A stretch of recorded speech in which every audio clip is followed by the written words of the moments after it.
Hey everybody, it's Dr. Eric Balcavage and Dr. Erica Riggleman. How are you, Dr. Riggleman? How are you doing today? Good? I'm doing great. I'm excited for today's podcast. Yeah, today we've had guests on for so long that we thought, hey, let's get back to basics, get back and start talking about what people can, or should be doing to support their thyroid physiology.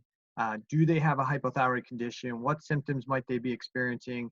If they think they have a hypothyroid condition, like what does a full thyroid panel look like? What tests should they run? What do they need to look at? And then from a really kind of basic standpoint, how do they go about then helping to improve their thyroid physiology, maybe even before they really reach out to a functional medicine practitioner? So we're going to kind of get into this again. We've done this like way long time ago, but today it's all about back to basics. So I'll let you start. What are some of the most common signs and symptoms that somebody might be experiencing to think that maybe they have a hypothyroid condition? Well, the possibilities are pretty much endless, but we can go over some of the main ones that people are going to notice. Probably the first thing is going to be, maybe some weight gain, maybe some dry skin, fatigue, changes in the menstrual cycle. There's just so many different, but those are probably the big ones. Maybe fluctuations in temperature throughout the body. Because obviously if you're slowing down, you're lacking thyroid hormone, you're going to be slowing down the metabolism, which means you're going to feel kind of cold sometimes. Cold hands, cold feet are another common thing that people see. But a lot of them, that I hate to say that we're shallow, but a lot of the things are going to be, more superficial. The weight, the skin, the hair. You're going to notice those things that they're changing versus some of the other, deep-seated symptoms that people are going to have. Usually it's going to be more superficial that people first start to notice. Yeah, so definitely there's going to be the things like that you mentioned. And the other things we can add on top of that, problems with GI function, slowed motility. They could have disrupted sleep. They could be chronically tired and chronically fatigued. The symptoms are endless, as you said, because thyroid hormone really impacts almost every system in the body. And if somebody's new to our podcast, or if they've listened to the last 40 podcasts, they know that our take on this is that for the most part, thyroid physiology starts as a cellular event. So you have cellular stress then changes your thyroid physiology within the cell.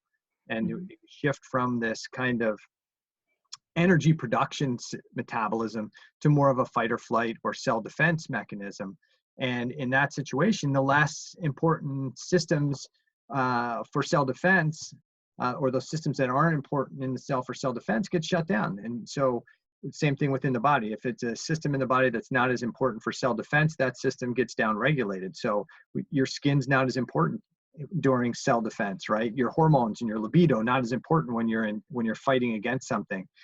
GI tract function and motility not as important when you're under chronic stress. So we typically see those things get downregulated, and almost any system could be compromised, and every system could be compromised, and you could have any number of symptoms. And I think that's the big problem in conventional medicine is somebody says, well, if you have those symptoms, it could be anything. It could be, but it could also be a thyroid physiology issue. And more than likely, there's a cellular thyroid physiology component to that symptomatology, but maybe not a gland component. Yeah, I think when I have patients come into my office and they've got, let's just say IBS, or they've got anxiety, or they're having a hard time losing weight despite changing their diet and exercising all the time, I sometimes have to say, okay, well, it could be a thyroid problem. There's thyroid's linked to just about every single symptom. So let's rule out the foundational things. Let's rule out a thyroid. Then we can get more gut specific if it's not thyroid related. But, that first has to be ruled out because it can impact so many things, which we know they go hand in hand, that when you start to have a gut issue, you're probably also going to have a thyroid issue. But, you have to rule out those things, and, symptoms very much overlay a lot of other conditions, whether it's IBS or you got your anxiety, or, you've got even chronic pain. Sometimes people, overlook the whole thyroid impact of that. Yeah. And whether thyroid's the cause or the condition's creating a thyroid issue, which is then cycling back and making the condition worse or exacerbated, it's hard to tell at that point, but it's, which came first, the chicken or the egg, and it doesn't matter, but we need to take a look at both. So let's kind of build off of that. So somebody's tired, they're fatigued, they got constipation, they have low libido, their skin's drying, their hair's thinning. They go to their doctor, and we need now talk about thyroid testing. And so traditionally, an allopathic doctor typically runs a TSH as a screening test. So they may just run TSH. If it's less than 6 in most cases, and above 1, most doctors are going to say, hey, you don't have a thyroid condition, because TSH is the primary screening test based on all the guidelines. And if that's normal, then everything else is normal. We've talked about this multiple times on the podcast, that TSH is not a valid marker of thyroid physiology in the body. It doesn't really tell us what's going on inside the cells of the body. It's not even a great marker of what's going on in the bloodstream, because the number one problem we have in this country is chronic inflammation, and chronic inflammation will suppress TSH. So why don't you tell the listeners what tests they should really be looking for when it comes to testing thyroid hormone physiology? Yeah, I mean, that's a great point. So you obviously want to do way more than just TSH, and you may have to really push hard to try to get that, because it's not the easiest thing to get run.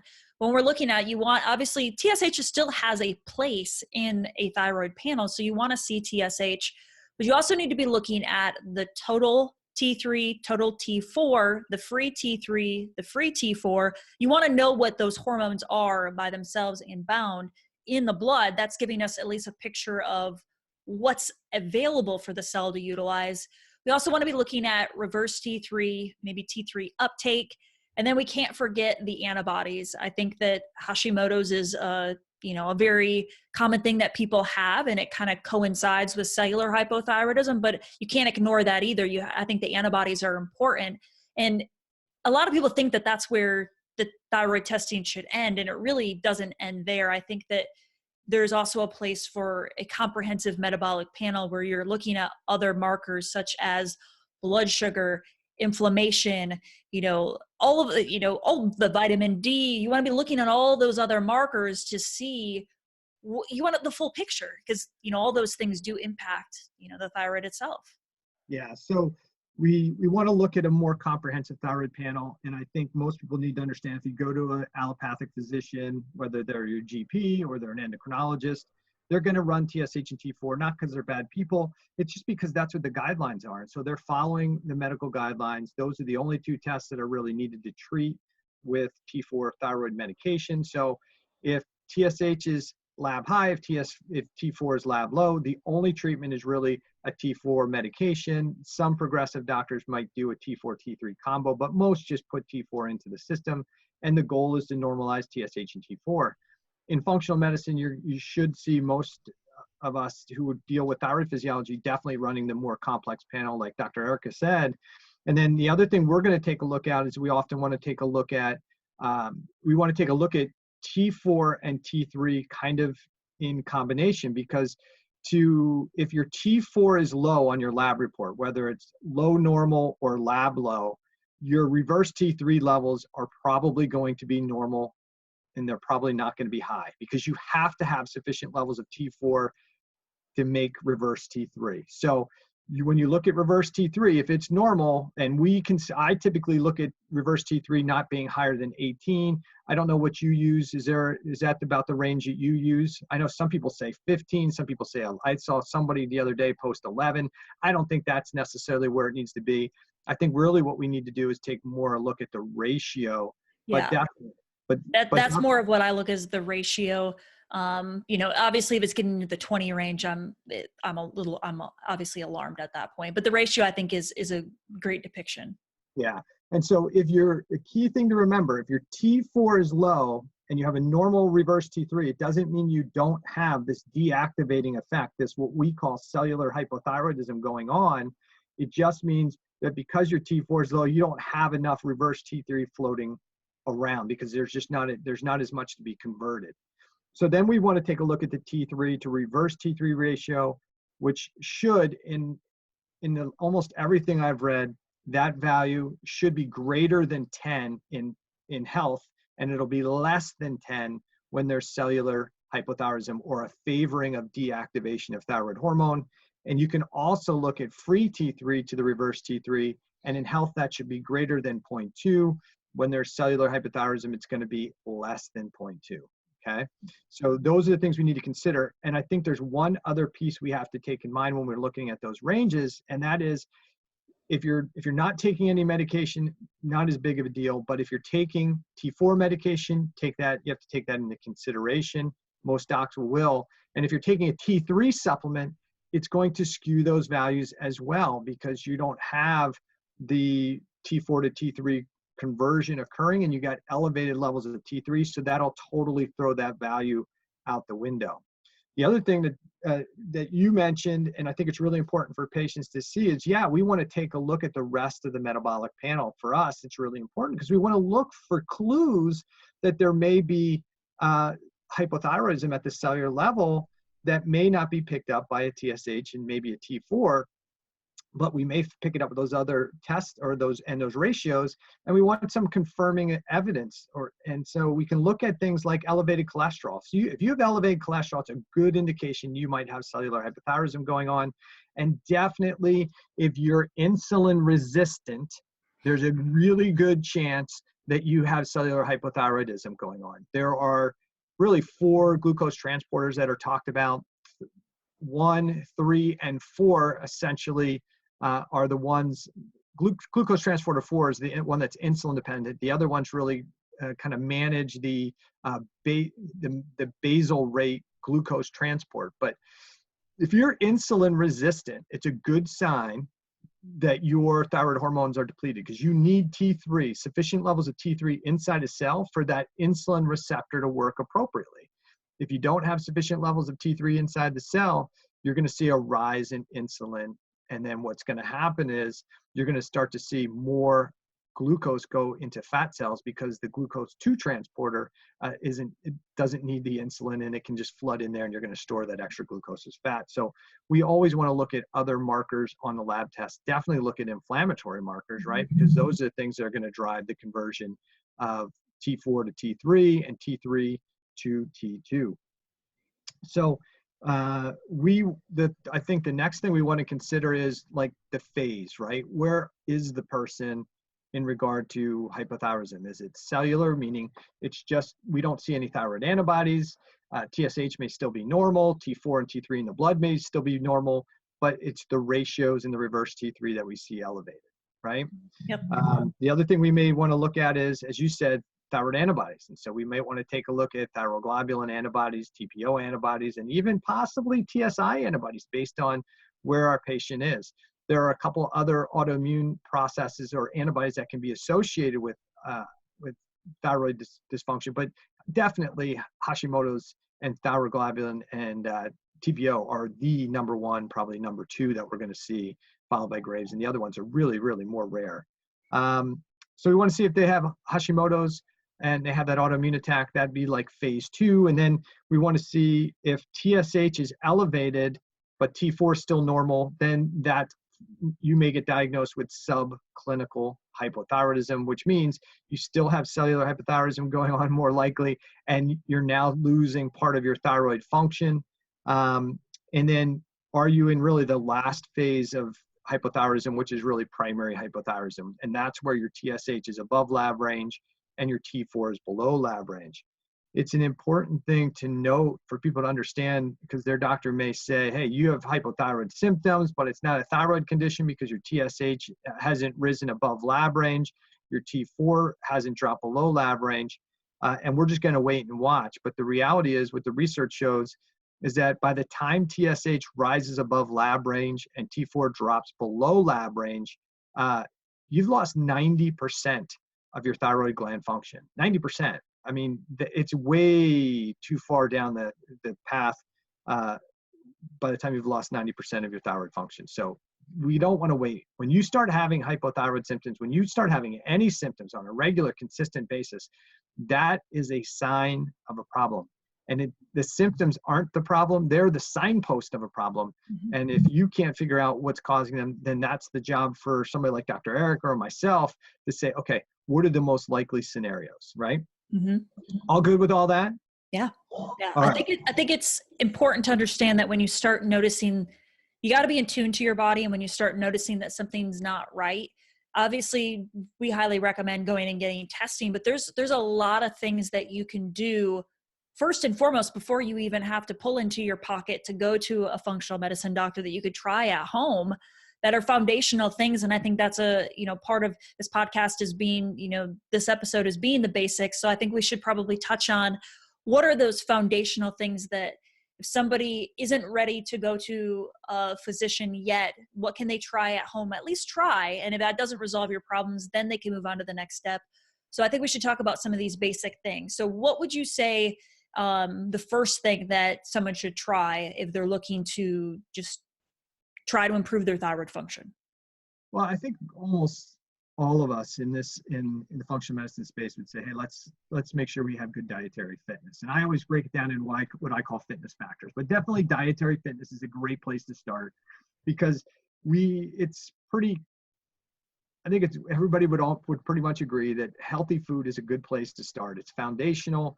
The more crap that you eat, the more processed food you eat, the more likely you are to have chemicals that can be toxic, to have micronutrient deficiencies. You can have antibiotics, probiotics. You could have all kinds of toxins that can really disrupt gut function and be the things that trigger cell stress and thyroid dysfunction. So I think most people should start with just improving their dietary fitness. And there's lots of different dietary recommendations out there. I think for the vast majority of people, if they just focused on eating real food for the majority of their meals, that's the best place to start. So, do a 3-day or, food log, write down everything you eat, everything you drink, make it real to you, because in your mind, you may think you eat healthy, but then when it's actually written down on paper, you go, oh, I haven't had any vegetables. I haven't had any, I'm eating mostly processed food. I'm eating mostly food out. And so write all this stuff down. And I think if your plate consisted of a good amount of vegetables, maybe half the plate of vegetables, a third a portion of good quality form of protein, a good portion, maybe a third to a quarter portion of healthy fats, and then that last quarter to a third would be along the lines of tubers, some of the starches, berries, things like that. I think a good whole food diet, eat the way things came out of the ground, out of the water, off the tree, or off the plant. If you do that, that's a great place to start. Now, what's your thought on that? No, I totally agree. I think that getting back to real food and not box food and not processed food and not fast food. It's funny. I just had a patient yesterday come in and he was like, no, I don't eat fast food regularly. And I was like, well, I want you to define, how often do you eat it? And he's like, well, every other day. And I'm like, I would say that that's pretty regular, and most food that you're getting at a fast food restaurant's full of preservatives, which causes lots of systemic inflammation. The pesticides that food's been, sprayed with, and the boxed meals is all devoid of nutrients. So really focusing on foods that are nutrient dense and getting rid of the foods that are void of nutrients. I mean, yeah, a lot of them, may taste really, really good, but they have no nutritional value. I mean, you're better off eating cardboard for the most part with some of those things. Every single time you eat something, you're making a choice to either nourish your body or to fill it with junk, essentially. And so I love working on the dietary part because you have 100% control over what gets put in your mouth. There's a lot of things in our environment we don't have control over, but food is one of them. Whether you want to do it or not is another thing, but you have 100% control over it. Yeah, and I think most people get caught up and get worried it's going to be more expensive and I don't know what to eat. You're going to eat the same types of foods. Most people eat the same 7 foods for breakfast, for lunch, for dinner. So there's not a huge amount of variety anyway. You're just making some changes.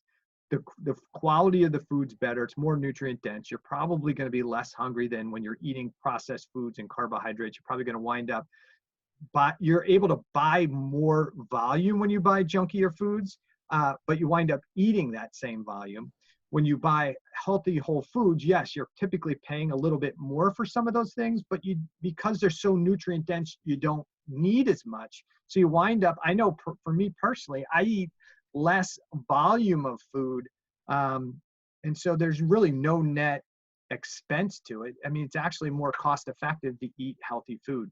You're paying a little bit more for some of that quality, but you're not paying for it at the end. You're either going to pay for it and eat good food, or you're going to pay for it because you're going to have to deal with the side effects, right? Mm-hmm. You're going to pay for it either way, whether it's doctor visits down the road or you're trying to work on your nutrition now. I mean, and also buying fruits and vegetables that are in season can save you money too. And those are great things to focus in on, is trying to be seasonal with what you're eating. That can cut the cost down by a lot, or have a garden. I mean, I have a huge garden right now, and we're growing so many vegetables. I mean, I haven't had to go to the grocery store and buy vegetables in weeks, because I just go out in the garden and I just pick it fresh. And I know that I'm not spraying pesticides and things on it. Granted, you can't control what neighbors around you do, but at least I know it has less pesticides probably in it than something that is heavily sprayed that you buy in the store. Yeah, and you can control the mineral content. You can test your minerals. So I think it's a way better idea. I mean, in my garden, I'm actually supplying my staff, and my neighbors, because we have so much stuff that's growing, which is great. And then people will get worried about diets, right? And we've had a couple people on about autoimmune protocol.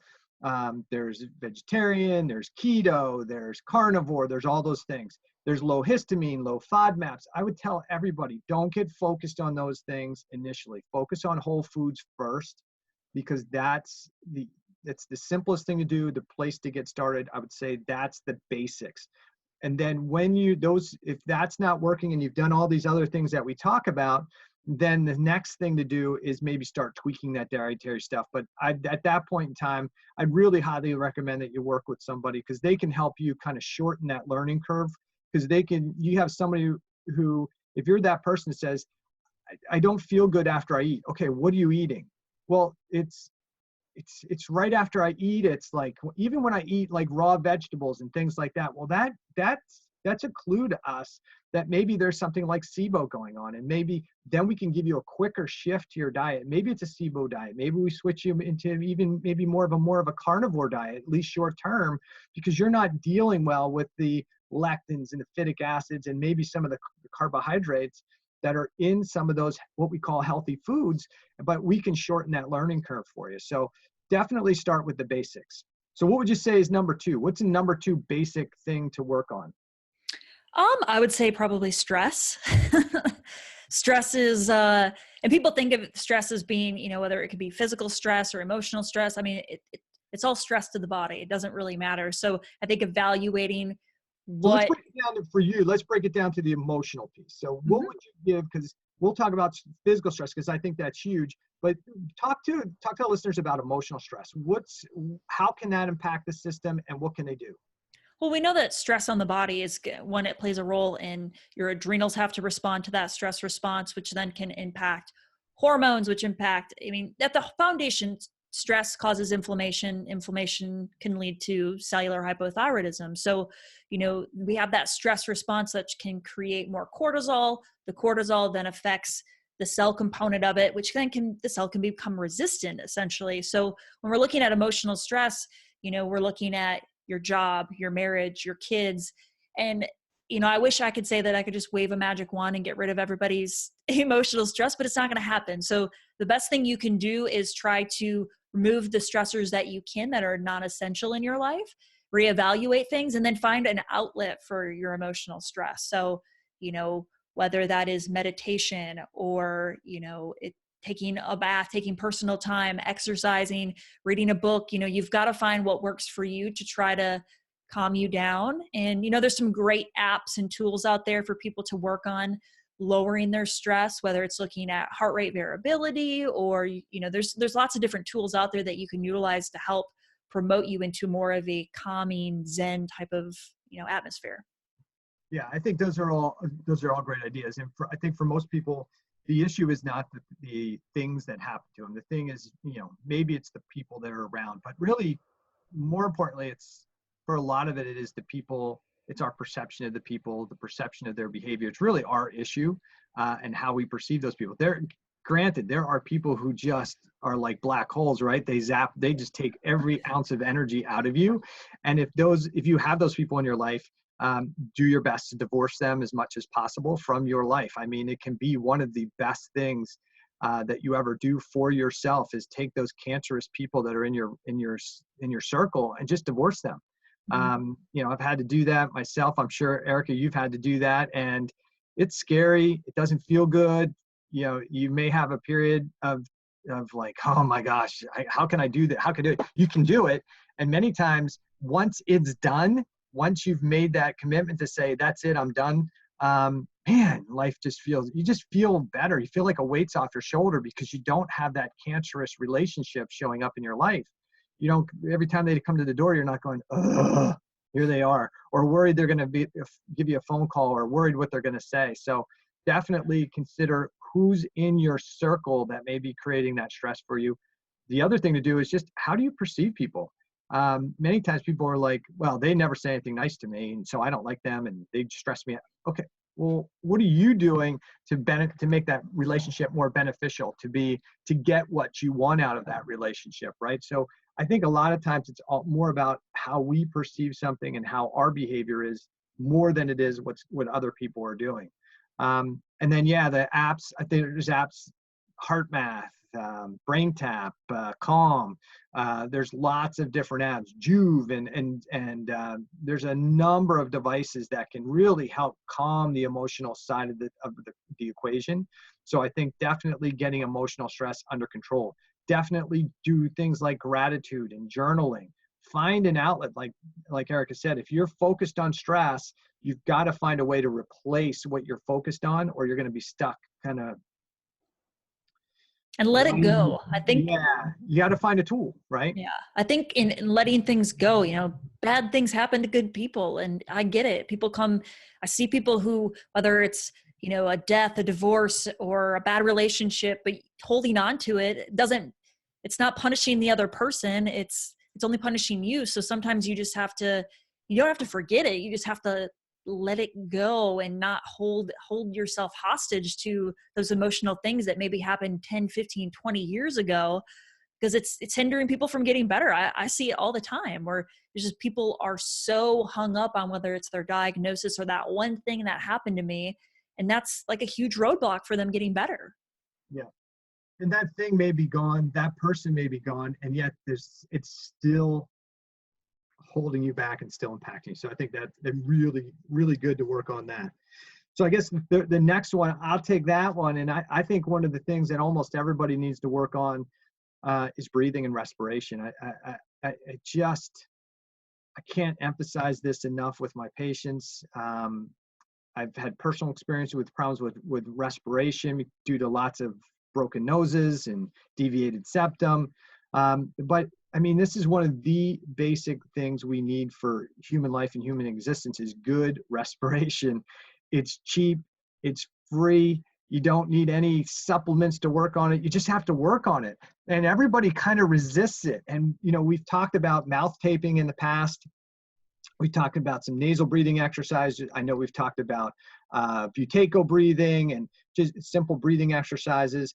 And I talk to every patient about this, and, you know, a lot of times they're like, I'm not doing that. That's crazy. But they don't realize how much poor breathing impacts their health and their quality of life.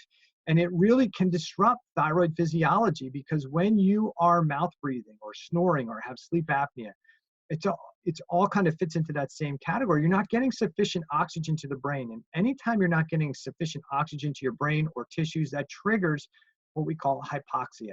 And when the cells don't have sufficient oxygen, carbohydrate metabolism, what we call our normal mitochondrial pathway, has to be shut down, because that's an oxygen-dependent system.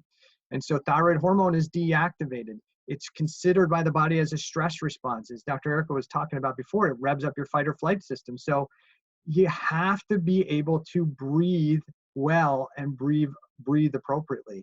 And breathing is one of those key things to work on. There's lots of books. I give my patients examples of simple exercise. Just breathe in, hold, breathe everything out through your nose, hold, breathe in through your nose, hold. I mean, it's not that hard. I test people with what we call a controlled hold breath time test, where they close their mouth, breathe all the air out of their nose, clamp their nose. We watch them for the first signs of stress, like they start to swallow, or you see their blood pumping in the side of their neck, or they get a little fidgety, or they just quit. And optimally, I mean, that value should be somewhere in the 40-second range. In most of the patients that I see, it's typically under 20 seconds. Many of them are under 50 seconds before they go into panic. That's a clear sign that they're not breathing appropriately. And yet most people don't want to work on it. Yeah. And the funny thing is, a lot of the sickest people that come to see us are already using CPAPs. They know they have breathing problems, but they don't think it's a big deal. Oh, it's fine. I use my CPAP. I'm good. I don't need to do the mouth breathing. That thing breathes for me. Or, I guess it's making excuses sometimes, but again, breathing it's a foundational thing. If we didn't breathe, we would die. So working on it can improve optimal health. Yeah. You need to be breathing through your nose. That's what you're supposed to be breathing through, not your mouth. If your mouth's open during the day, if your mouth's open at night, you're breathing through your mouth, and not just thyroid stuff, but definitely there's plenty of papers associating mouth breathing and snoring with weight gain, mouth breathing and snoring with hypothyroidism. But if you're a mouth breather, you're going to have more gum disease, you're going to have more cavities, you're going to have more health issues in general if you're a mouth breather. So definitely work on respiration. You're also going to have vascular issues because, a lot of breathing through the nose can help to produce nitric oxide, which can help to dilate our blood vessels, get blood pumping, which delivers oxygen. So, breathing through the nose has more than just a few things of benefits for the body. Absolutely. Yeah. I don't think there's a huge, I think that's probably exactly one of the reasons why there's an increased incidence of people having cardiovascular incidents at night, or when they're sleeping, is because they're breathing through their mouth and they're creating cellular stress. They're increasing their fight or flight response, and it can trigger cardiovascular insults or injuries. So big tie in there. So please, foundationally, get a book like The Oxygen Advantage, read through that, check your controlled hold breath time test. Really simple test. Close your mouth, breathe all the air out of your nose, clamp your nose, see how long you can hold before you have panic. You're not holding it to see how long you can hold it before you pass out. It's before you have that first sign of anxiousness, anxiety, you need to swallow, you just feel uncomfortable. That's your time. And if you're not 40 seconds plus, then you need to be really working on improving that with just breathing exercises. And as simple as it can be is breathe in through your nose, hold it as long as hold it for 5, 10, 15, 20 seconds, breathe it all the way out, hold it again, 5, 10, 15, 20 seconds, and just try and go back and forth. You do it 5, 10 minutes a day. I mean, you're going to start to feel dramatically better. Okay. So what's next? I would say you need exercise. I think moving has more benefits than, more than just weight loss that people try to attribute to. Exercise gets blood pumping, you're moving your joints, whether you're releasing endorphins. I mean, there's so many different aspects to it. You're helping with blood sugar utilization. When you exercise, you want to be building muscle. So I think that and we've talked about this on podcasts before, there's a fine line between you need to move, but also exercising too much can cause a different type of stress on the body. So let's talk about activity, right? Mm-hmm. Versus exercise. How would you define the difference of those two things? I mean, activity is just obviously moving your body. And I think exercise is a targeted, whether you're running or you're weightlifting, I think it has a targeted purpose. Yeah. And I think that's because most people say, well, I exercise every day. You say, okay, what do I do? Well, I do the wash, and I go up the steps and I go down the steps a couple times, and then I go out to the mailbox, and then I go to the grocery store. That's activity. Okay. Mm-hmm. And so I consider that activity. Should you be doing that every day? Absolutely. Every day you should be doing some level of activity. But I don't consider that exercise. As you said, exercise is more of a sustained activity done for a specific purpose. You're trying to get more fit. You're trying to get in. You're trying to just be more toned. You're doing something for a specific time and reason, right? So we think about strength training. We think about cardio training, and we'll break those down a little bit. And then there's what I call training. And training is, hey, I'm doing a 5K, and I'm specifically exercising towards the goal of trying to be able to do a 5K, right? I'm going to be in a CrossFit event. And so I am training for that event. I'm in a boxing match. I consider that, because Bodybuilding. yeah, that's specific.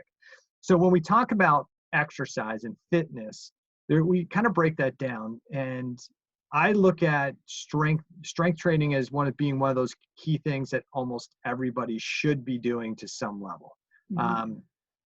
Your thoughts on the strength training aspect? Oh, I love it. And it's one of those things people know that they should be walking or biking or doing the elliptical. They know that aspect. You don't have to sell them on that, but getting them to buy into the fact that they need to actually lift something that's more than just easy for them to lift, like try to, build muscle. I think muscle is underrated. People don't often realize that the amount of fat tissue you have, it secretes cytokines, which can increase inflammation. So the excessive amount of fat tissue you have on your body is not good for your inflammatory load. So no, you don't need to be a bodybuilder and you don't need to be flying for competitions, but just having muscle mass around and less fat tissue, I think is super, super important. And it doesn't have to be, there's things around your house that I'm sure are heavy enough for you to do and lift that you could get a good workout in. You don't necessarily have to have these, extensive gym memberships. Some patients may only be able to curl a can of soup, or, take that thing of almond milk, and you can, a couple pounds here and there is great. And you can get enough exercise movement out of that. Obviously, if you can afford to have a gym membership and you're healthy enough to be able to do that, maybe get a trainer, that's perfect. That's a great aspect to try to build muscle. And I think that aspect is often overlooked. Yeah. I would say, depending on what your goals are, there's lots of different ways to lift weights, right? If you're going to do, you maybe lift, if you're new to it and you're older or you're more deconditioned, I highly recommend doing something along the lines of what we call slow fitness. Dr. McGuff wrote a book called Body by Science, really good book. But really what they're doing in his kind of slow fitness model is you're using light weights. You're going through very slow movements, which you're exhausting the muscle tissue. Many times he talks about the big 5 exercises, but many times you only have to do those types of exercises once to twice a week. You're hitting the 5 big muscle groups. You're going nice and slow, so you're hitting a lot of and recruiting a lot of muscles to do the work. The weight's low, so you don't have to worry about getting injured. Definitely a great way for somebody to get started. And if you lift like that, it can actually be more cardio-based, especially for burning fat later on. Mm-hmm. But there's lots of ways. You can go to the trainer. There's lots of ways to do strength training, but I think you should incorporate some type of strength training. The other thing we talk about is cardio, right? And so people talk about cardio, and I think a lot of people do cardio inappropriately or when it's less beneficial. I think there's 2 things that you need to consider when you're doing cardio. One is I'm trying to burn fat, or I'm just trying to get an exhaustive, intense workout in. And those 2 things are really different things.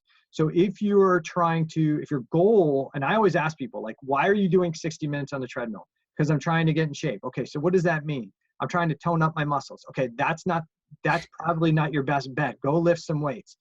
I'm trying to burn fat. Okay, so are you training within your aerobic heart range? I don't know what that is. Okay, so if your heart rate is greater than 180 minus your age, you are not in your aerobic fat burning training range, okay? And so you need to kind of keep that in mind. If you're going higher than that, you're in an anaerobic range. You're not going to efficiently burn fat. So that is too intense. Now, if you're less than 20 minutes, then you go do a high intensity of interval training, push yourself and really engage yourself, really work hard for that short, intense period of time. Don't worry about your heart rate in that range per se. It's when you're doing that longer, slower cardio. I tell my patients, if they're more than 20 minutes, heart rate monitor on, 180 minus your age to 170 minus your age. That's your kind of optimal aerobic training range where you're going to burn more fat. If your goal is to burn fat, if your goal is to get skinny, and your goal is to try and support the better, kind of better thyroid physiology, train in that range when you're doing the long endurance longer endurance training. You in agreement with that? I very much. And I think that if you stay in that heart rate zone, you're also preventing yourself from going into that adrenal fatigue, stressful event on your body. So you have to know what your goal is and then stick to that. Doing excessive amounts of exercise for hours, hour and a half is not good. And that could actually lead to more thyroid issues. So I think that keeping with your heart rate is a great monitor to see, okay, am I in a range that is beneficial or am I pushing the limits too hard? Because you'll see a lot of endurance athletes wind up with thyroidism because they're constantly they're in overdrive. They're out of that. They're in their stress range training all the time. They struggle with their little muffin top. They can't lose that. They're tired, the fatigue. They wind up with hypothyroidism. I know this is one of the things that happened to me. And so if you're going to train right. If you're looking to build muscle strength and get tone, definitely do strength training. If you're trying to do cardio and your focus is really like fat burning, slow cardio, 180 to 170 minus your heart rate or your age is your optimal training zone. And if you're going to do for short time frame, do HIIT or interval training. I think that's the best bang for the buck.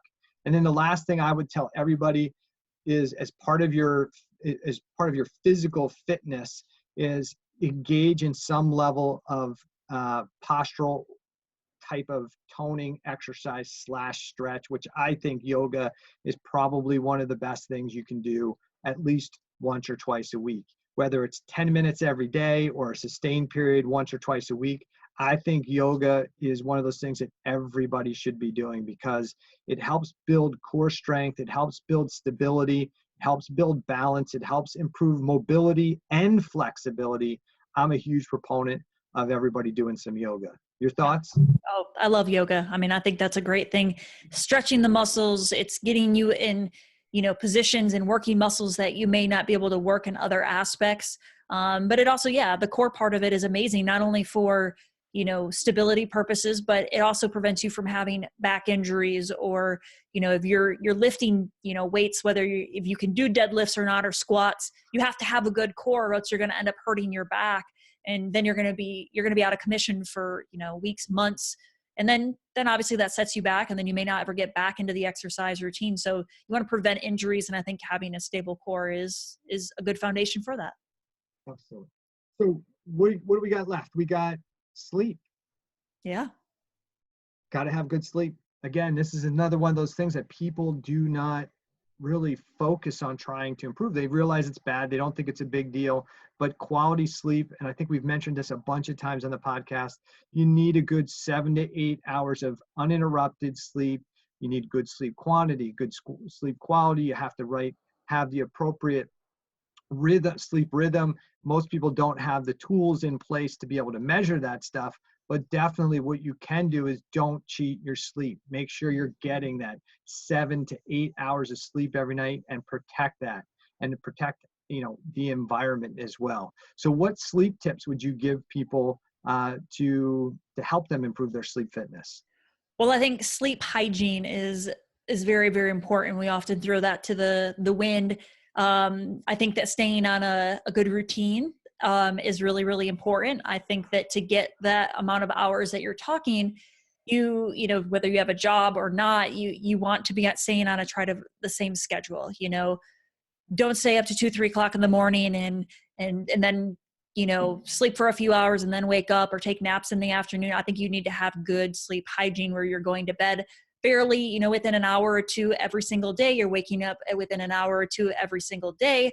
You want that kind of routine and your body will, develop a pattern. I think it really throws people for a whirlwind when, you have a routine throughout the week and then on the weekends come and you're out partying or doing this and you're staying up to 2 or 3 o'clock in the morning and then you feel like, crud for the next 2 or 3 days because you're trying to catch up on your sleep. And so that takes you all week to catch up and then you mess it up again. So that's really important. I think keeping your room as dark as possible, I think is a really big thing. We all know what light can do. When it's light out, our body thinks that it's daytime. So we've got to try to make that room as dark as possible, having, blackout sheets or curtains, that can block out the light, making sure that there's no, lights, whether that's your your alarm clock or some little unit in your room, making sure that those are completely covered up. You have no amount of light that could be stimulating your receptors in your eye to tell you that it's daytime. So you want to make sure it's blackout. The other thing that people don't talk about that I am a big proponent, I know that if I don't have this one thing, I don't sleep very good, and it's temperature.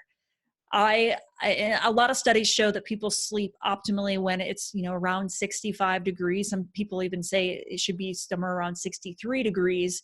When you're hot, you just don't sleep. And it's summer out right now and it's been hot. People just don't sleep well when their body is hot. So keeping your room in a little bit lower temperature can help get you into a little bit better sleep. And I think that's just often an overlooked thing. And there's a lot of things you can do. I know personally, I have a little cooler thing in my room to keep my bedroom cooler than the rest of the house, just because I know that I'm going to need my temperature a little bit lower.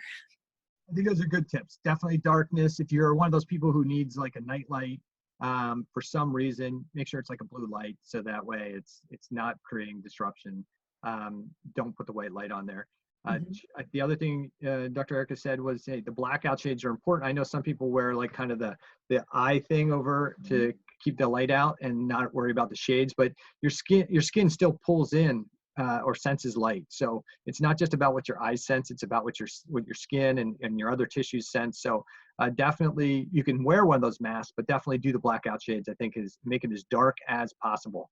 I think the cool thing is important too, because your body's looking, I think it's about a 2-degree temperature in the evening. That drop in core temperature is what one of the triggers for your body to say, hey, it's time to go to sleep. So if you're hot and you're not getting that drop in signal, it may be harder to go to sleep. So one of those things to do is when you're getting ready for bed, cool water, splash of water, get a cool shower in the evening. That can be helpful. It's crazy, but I do a sauna in the evening, and you would think, okay, that's totally opposite of what you just said. But after I do the sauna, then I'm in the cold shower, and I do a cold shower to follow as part of the, kind of the rinsing off in that cold shower. And I just stay in there as long as I can. And it's a bit of a shock to the system, but again, it's helping bring that core temperature down. I've released a little heat shock proteins and cold shock. And I think that can really help. It helps me definitely, but definitely consider trying to drop your core temperature, whether you turn the temperature down or whether you just wash your hands and your face with cool or cold water. That can help drop the temperature as well. I think we've talked before, get the electronic devices out of the room. You don't need them. The EMFs can be disruptive to sleep patterns. What else are we missing? Get off your phone. Right? Get off your phone, get off your computer, because those devices can disrupt your melatonin levels. So we should probably have a quick discussion on that. Melatonin, most people think that's the hormone that keeps them asleep. Melatonin is a hormone that signals for when it's time to go to sleep. And when it's at its lowest point, like in the morning, it signals us to wake up. So if you are constantly looking at your cell phone, your device, it's decreasing your melatonin, which will make it harder for you to go to sleep. And then what many of you may want to do is then take some melatonin to try and get to sleep, which is going to take a little bit for it to kick in. So you delayed your sleep because you were on the device. Then you take some melatonin to try and raise the value back up so you can go to sleep. But now you've missed your optimal time window, which we talked about before, being disrupted. And then you have that melatonin hanging around maybe too long in the morning, and then you are groggy and fatigued when you get up because you have too much melatonin hanging out in the system. So definitely the best way to help support getting to sleep is not melatonin. The best way to do is raise your own melatonin. And if you're going to take melatonin, take it early in the evening so that it's kicking in when you should be going to sleep. Not thinking like, okay, now I can't get to sleep and now I'm going to take it. The other thing that I think is really important is what the hormone that keeps you asleep is something called adenosine. And when Dr. Erica was talking about the importance of exercise and physical activity, one of the benefits of physical activity, exercise, and even being out in the cold is the consumption of something called ATP, and its metabolite is adenosine. That's your sleep chemical. So the higher your adenosine level are, the more likely you're going to have better sleep. So if you want to have a better quality of sleep through the night, increase your activity during the day. I mean, there's just no better sleep promoting hormone and than adenosine. And the key, I tell everybody, if I'd send you out in the winter to shovel snow for the day, how do you think you'd sleep that day? Or even a summer day doing a bunch of yard work, how would you sleep? Oh, I'd sleep like a champ. Right.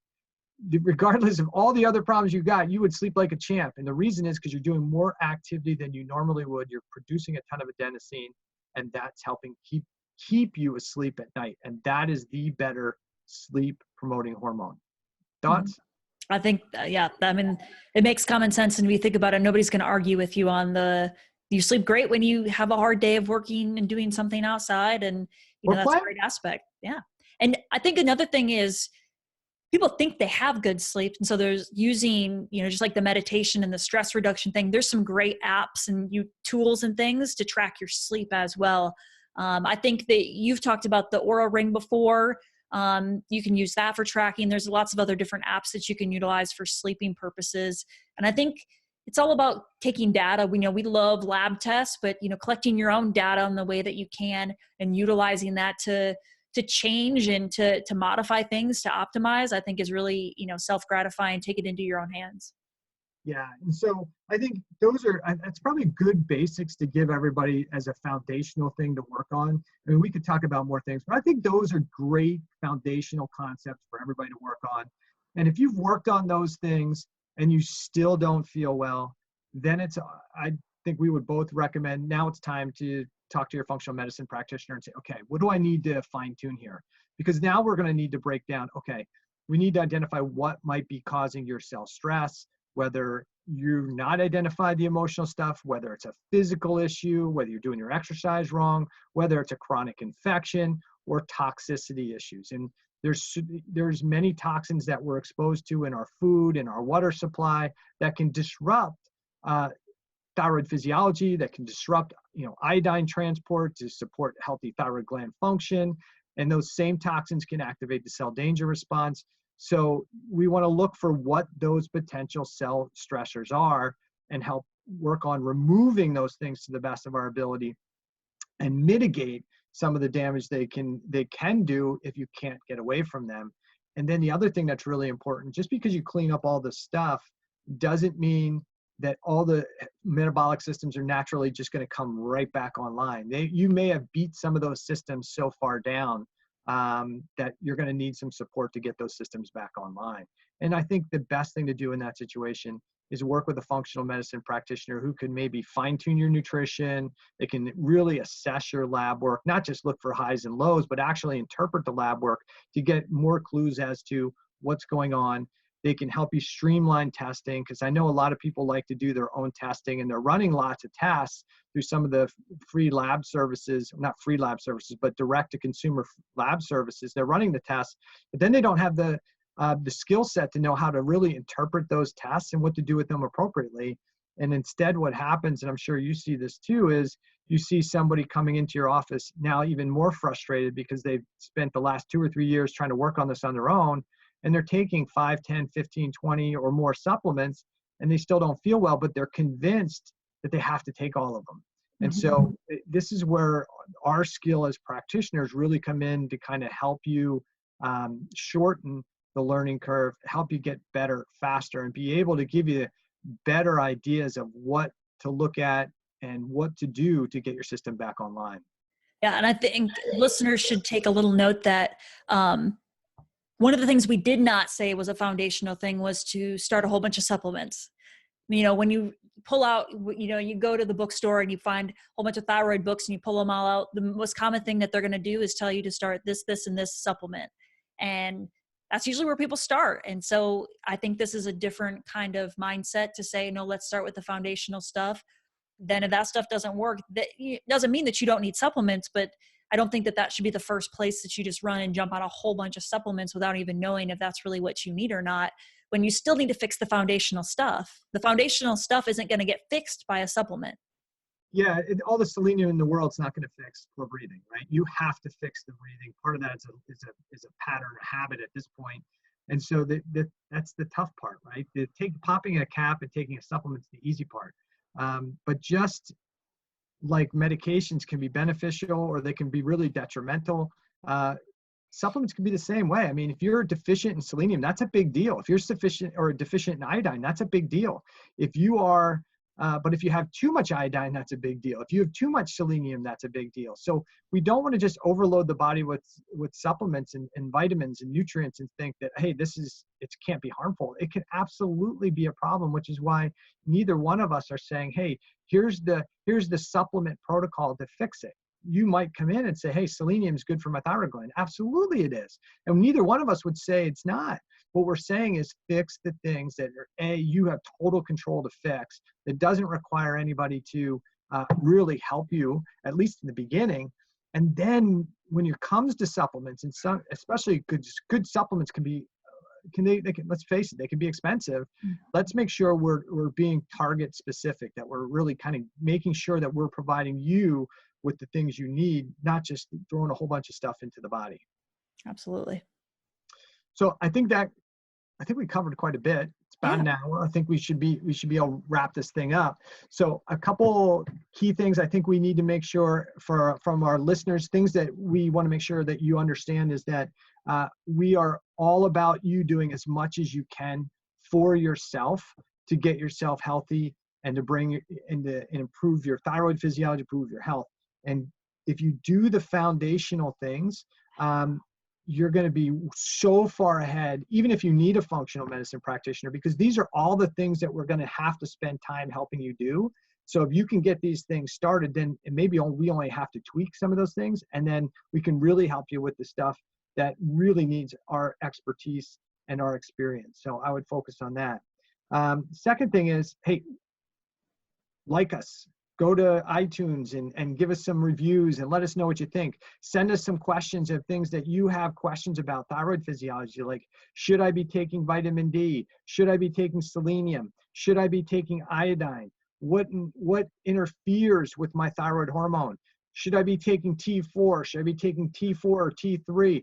What are the questions you have about thyroid physiology? We want to know so that we can provide you with better answers. Okay. So let us know via email, let us know wherever you watch the podcast, or whether it's on video or iTunes, or you can reach out to Dr. Erica or myself via our websites and ask us those questions. Please share the podcast with whoever you know who's struggling with thyroid issues or just general health issues, because almost everything we talk about, if you do much of what we talk about, especially today's podcast, this will help anybody, not just people who have thyroid disorders. It'll help almost anybody. Any final questions or thoughts for you, Erica? No, I think it was a great podcast. All right. So we're going to wrap this up. If you are interested in more episodes of Thyroid Answers podcast, obviously we're available on iTunes, Stitcher, or wherever you get your iTunes. You can catch episodes on Dr. Erica's her YouTube or Vimeo channel, or my YouTube or Vimeo channel. And you can always find more information on us at our websites. My website is www.rejuvegencenter.com, and Dr. Erica's website is brainandbodyhealthcenter.com. Awesome. So thank you for listening. We really appreciate you tuning in and listening and downloading and sharing these episodes with your friends. And look forward to more episodes in this second half of this year. All right. Awesome. Have a good day.